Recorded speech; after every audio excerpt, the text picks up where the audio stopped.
Geek Speakers. This is Tiff, the other half of Geek Speak and Junk.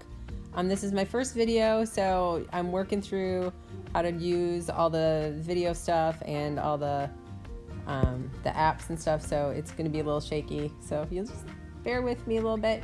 I just wanted to do a walkthrough of one of my dios to get started. This is a cave dio, as you can see, and I'll just go through the steps of how I made it and the materials I used and all that kind of stuff. As far as materials, all you would need is some of the pink construction foam. I also used a bunch of the white styrofoam with the little beads, some paint. I use cheap acrylic paint, craft paint, glue. There's a couple different kinds of glues I use, and some knives. That one on the orange one on the left is the one I use the most on this rock thing. So you cut out whatever size you want. I used a bunch of the white and just started using my fingernails to scratch like a layer off and then gluing it, piecing it all together. I used rocks and bricks and things I found outside to texture it. You just whack it a lot. Cut grooves and cracks in. Use your knives to get rid of all the edges and the corners. Try to make it look as organic and natural as possible. And just keep adding. And then you'll, until you like it. What I did learn is with the white stuff, I should have not shown the edge so much. When you see the final painted one, I should have gone back on the left side and fixed that. So here it was now time to do a black wash. I add sand to mine when I'm doing a lot of rock and organic stuff.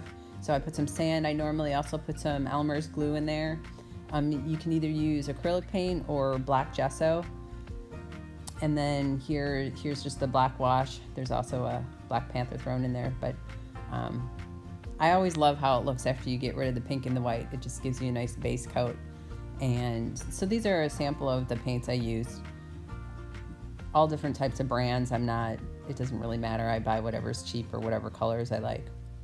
So then I start usually from darkest to light, as far as the color goes. So I started with a purple and then not solid in every nook and cranny. That's what the black was for. And then you just go layer by layer with each color, dusting it all over. I mean, there's probably 8 to 10 layers of paint on this.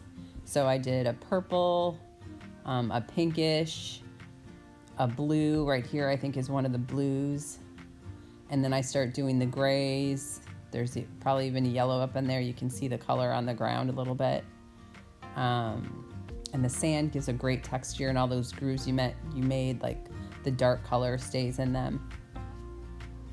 And then I kept the inside nice and dark, so it made the cave seem a little deeper. It's just a close-up to show some of the texture, and like there's a lot of there's like a rainbow of colors in there, even though you may not notice it, which actually makes it photograph much more realistically. It's I think one of the best tricks as far as all the dioramas go. All of my dioramas have layers and layers and layers of paint, and that's what helps give you the realism when you're photographing. Just see all the texture. Sometimes you can pick out when I do these close-ups, the pinks and the purples, but when you take the photos, your eye blends it all together.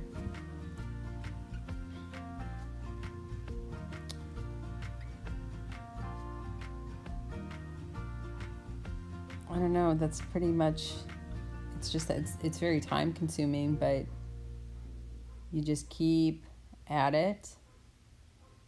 And then I made a little rock. That little rock moves around. It's not attached to anything. But every now and then you can see the line from the white, especially right there. So you can see all the layers. I shouldn't have left it that way. You live, you learn, you make mistakes. Next time I would either cover it with more styrofoam, or I also fill stuff with plaster, just regular wall plaster. Or at Hobby Lobby, they also have this styrofoam filler that you can use. Seeing there's some of the different colors, like not everything gets covered. Also, I forgot to mention earlier, before I put the black wash on there, I used a lighter to lightly go over the white styrofoam to get rid of the bead texture. That's why it's a little more rocky looking. Just showing the depth in the blue and the purple. And then see, there was another line there that I should have covered that I didn't. So they're not always perfect, but that's how you learn. And of course, like all of them, they all come apart. They're all put together with magnets, which I think was one of the coolest things in the beginning when I first started doing the dials. When somebody showed me the magnets, I'm like, oh my god. But yeah, you just cut out little holes. Those are ceramic magnets, and I hot glue them in. Only use low temperature hot glue gun. The high temperature will melt all the styrofoam. Also be careful with your paints. I'm sure everybody's heard all that. You can't use spray paint or anything. It'll melt the styrofoam. And then coming up here is just a couple photos that Pete took, just so you could see how it photographs and what it looks like after all that. So it wasn't a lot of detail, just a little simple walkthrough. I hope you guys enjoyed it. And check back, and just remember to respect your shelf. Please press subscribe right in the lower corner, and check back often. Bye.